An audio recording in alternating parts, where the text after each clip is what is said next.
Pues vamos entonces al último tema, todavía tenemos muy buen tiempo para poder concluir y si hay dudas al final las resolvemos, igual si tienen dudas de algún otro tema, no importa, lo resolvemos, ¿sale? Bueno, vamos a hablar de blastocistitis hominis, que actualmente ya hay mucha literatura de la cuestión de nomenclatura.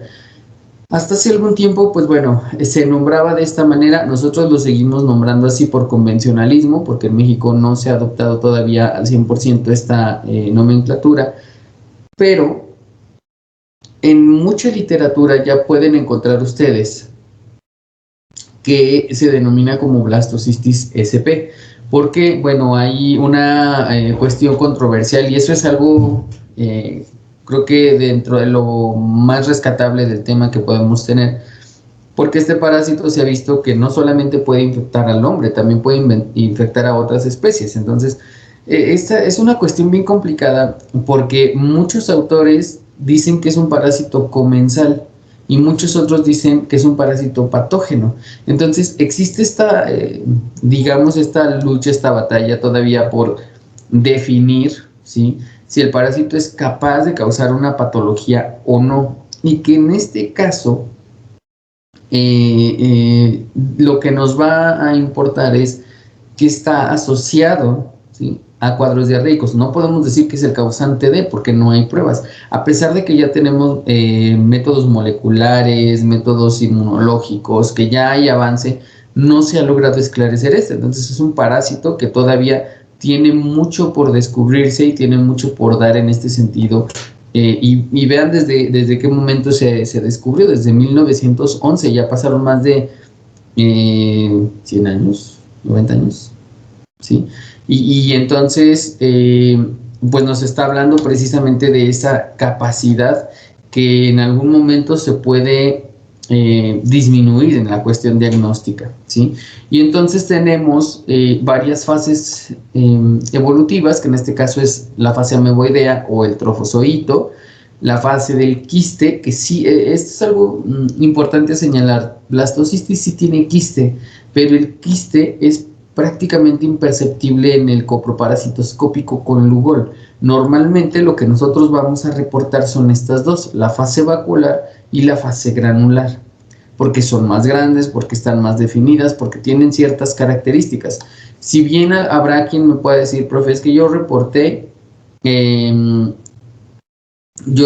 quiste de blastocistitis. Ok, sí es posible, sin embargo, la probabilidad de identificarlo es bastante baja. ¿Por qué? Porque muchas otras cosas también se parecen al quiste de blastocistitis. Entonces, es algo complicado porque en realidad no sabes si estás reportando un parásito o no. Por eso es que se reportan estas dos, además de que los quistes generalmente no los vamos a ver en la materia fecal, los vamos a ver más a nivel intestinal, y cuando sale la materia fecal, sale con fases vaculares o de cuerpo central y fases granulares. Esto, bueno, ya lo estuvimos revisando en el laboratorio, y nada más pues quedarnos con esta parte, ¿sí?, de la fase, que es una fase pleomórfica, que tiene una vacuola del 90% aproximadamente del volumen total, y que tiene inclusiones citoplasmáticas o los núcleos de 1 a 4 núcleos puntiformes en la periferia. Aquí está la fase ameboidea y vean cómo igual tiene esta forma de trofozoito o ameboidea como tal, pero que prácticamente no vemos en el microscopio. Aquí está el quiste y vean cómo, vean, esta es una fase vacuolar y aquí hay otra fase vacuolar, y vean la diferencia entonces entre el quiste y la fase vacuolar. Entonces es algo complicado, porque si de por sí ya es difícil ver fases vacuolares, pues imagínense ver esto todavía, que puede ser más pequeño incluso, pues también se puede dificultar. La membrana externa a veces no la vemos, la pared externa casi no la vemos.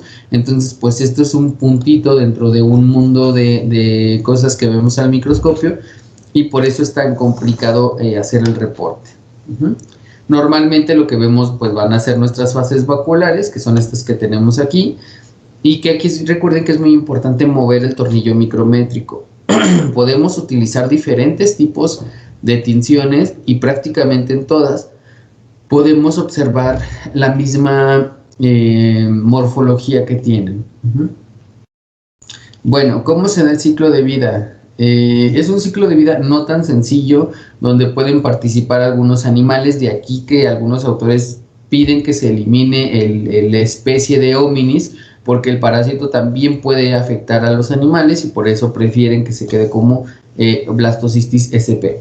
Sin embargo, les digo, en nuestro país todavía no es una práctica que esté adoptada, algunos laboratorios sí lo reportan así, otros no. No es que esté mal, simplemente que por convencionalismo pues se sigue nombrando como Blastocystis sp, digo Blastocystis hominis, perdón, sí.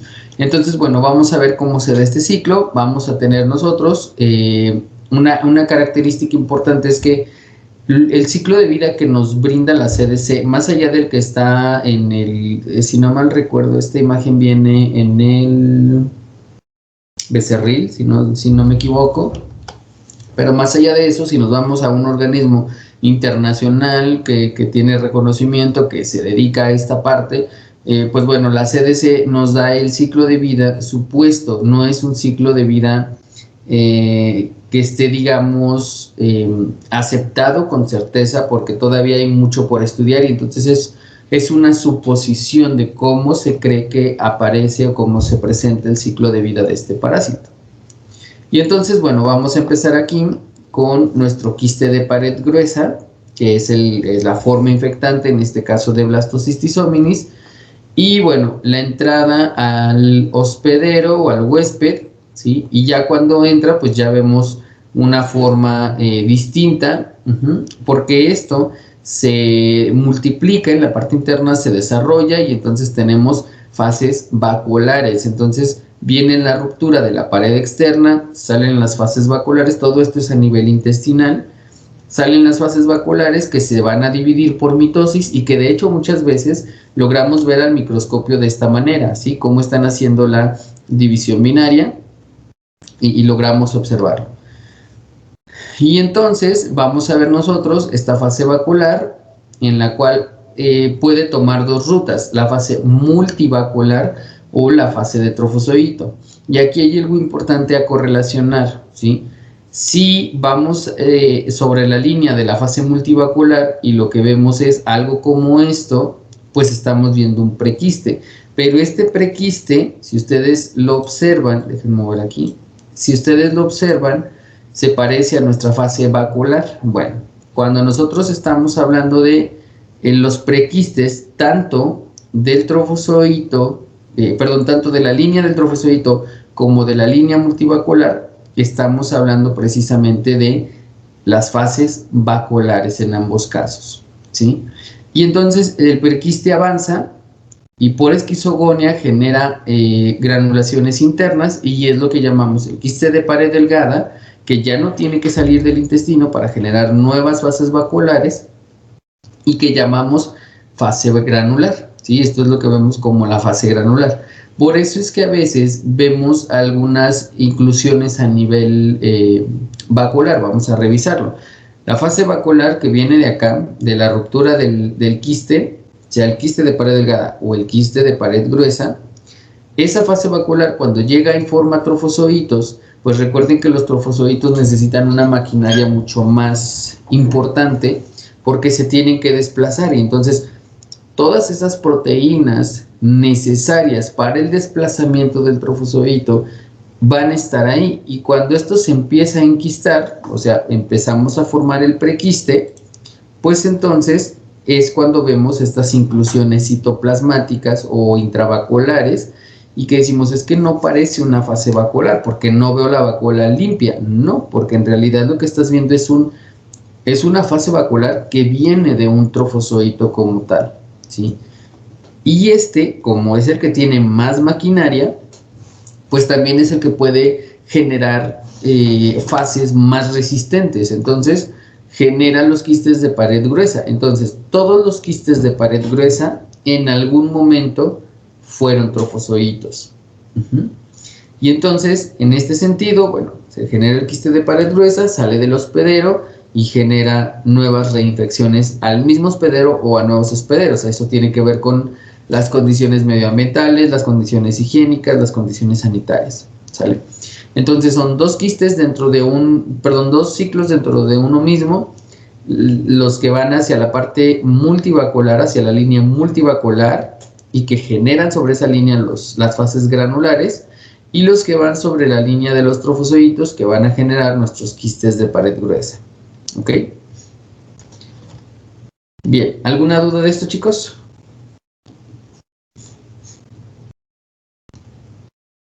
¿No? Ok. Entonces, bueno, aquí está otra imagen. Esta viene en el Werner APT, que también es buen libro.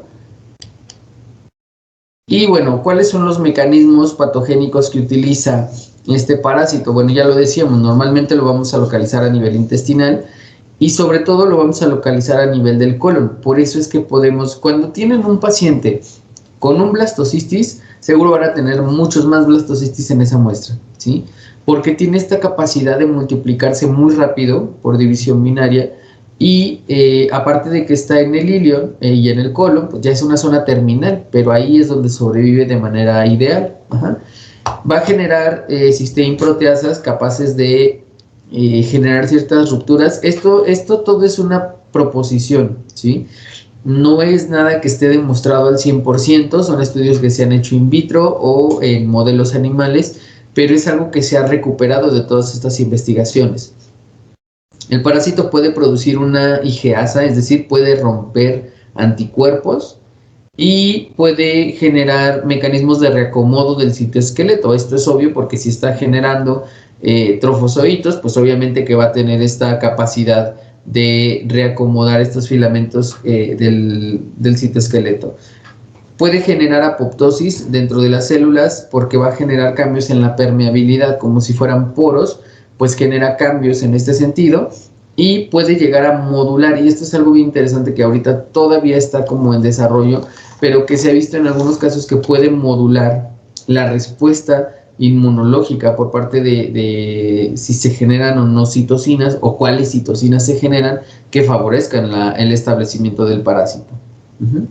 Y entonces, bueno, aquí vemos que causa una disbiosis a partir de inhibidores, ¿sí? De proteasas inhibidoras, y entonces pues vamos a tener esa complicación también.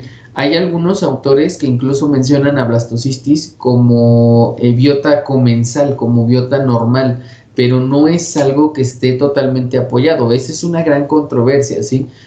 Cuando se genera y se habla de las cisteína proteasas, pues lo que se ve es una activación de las citocinas proinflamatorias. Obviamente con esto viene inflamación y puede venir este proceso a nivel visceral, que en este caso va a estar asociado a la diarrea. Hay un estudio, me parece, que se realizó, ya tiene un buen rato, se realizó en cobayos, y en este caso se estudió varios sujetos, de investigación, que fueron los cobayos. Se les administró vía rectal materia fecal que estuviera infectada o que tuviera el parásito como tal, y se observaron síntomas diarreicos, síntomas intestinales, malestar y demás en estos animalitos de experimentación. Sin embargo, no fue una investigación totalmente aceptada. ¿Por qué? Porque no se descartaron otras patologías, otras etiopatologías que pudieran causar lo mismo. Por ejemplo, salmonella, shigella, vibrio, escherichia coli enterotoxigénica y un montón de agentes microbiológicos más que pueden causar síntomas muy similares. Entonces, por eso esta investigación quedó como descartada, porque no se consideraron otras etiologías, cosa que era muy importante. Si hubieran descartado las otras etiologías, se hubiera demostrado una asociación directa entre el parásito y los síntomas en este caso, ¿sí? Entonces, bueno, ahí está la parte inmunológica. Ven cómo genera o induce la producción de ciertas citocinas. Y bueno, lo que decíamos, puede llegar a generar apoptosis en las células. Esto es algo que no se sabe aún, es algo que está en estudio. Lo que se ha visto es que genera disrupción en las barreras entre los enterocitos, es decir, que puede atravesar. Y entonces, si fuera así, entonces estaríamos hablando, y lo decimos de esta manera porque no podemos asegurarlos, porque hasta la fecha no hay una evidencia tangible de esto, pero si fuera así, significaría entonces que este parásito también es invasivo, también logra invadir el tejido, generar daño, generar apoptosis, y obviamente con esto toda la sintomatología pues estaría relacionada a esto. Pero bueno, es algo que no se ha visto, entonces no se puede definir. Y otra de las cuestiones importantes es que blastocisis, aunque nosotros lo vemos aquí en el curso como un protozoario, también es una gran controversia porque no se ha logrado, a lo largo de mucho tiempo, no se ha logrado como clarificar dónde debe de clasificarse, ¿sí? En todo este árbol filogenético, pues algunos autores no lo consideran como un protozoario, hay algunos otros que lo consideran más bien como, o incluso lo han llegado a clasificar dentro del filum de los hongos. Entonces es algo bien complicado en este sentido, aunque ya tenemos mucha tecnología, pues es algo muy complicado. ¿Y por qué les digo que es complicado el hecho de correlacionarlo? Bueno, pues porque genera síntomas que muchas otras cosas o muchos otros agentes pueden llegar a causar.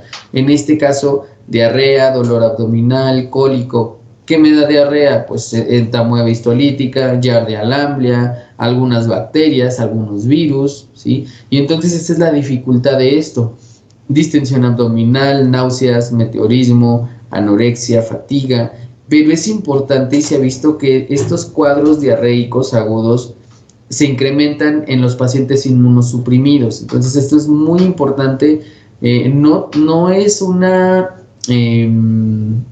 digamos, una relación directa como la que existe de cripto con los pacientes HIV, que si tienes un paciente HIV seropositivo con diarrea, piensa en Cryptosporidium. Lo primero es pensar en Cryptosporidium por la susceptibilidad que tienen.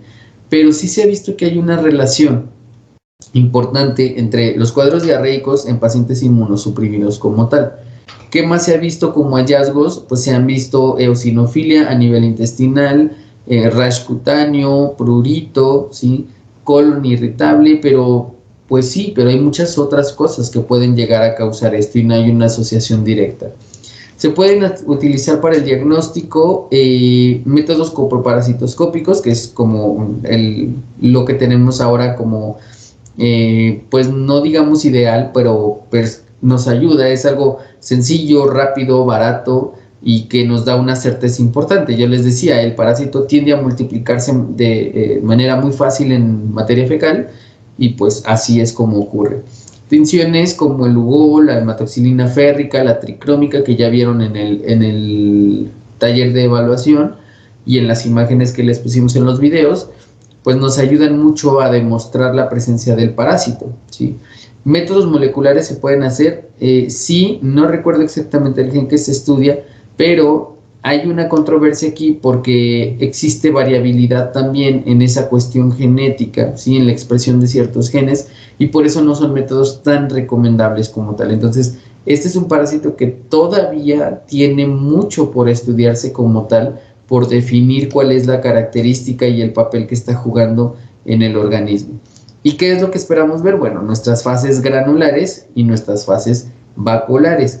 No confundir la fase granular, que es esta que tenemos en el inciso B, que es muy granulosa, porque los gránulos son muy gruesos en comparación con Endolimax nana, donde los gránulos son muy finos, muy delgados, ¿sí? Porque el tamaño es muy similar. Entonces eso es algo importante. ¿Qué otra cosa?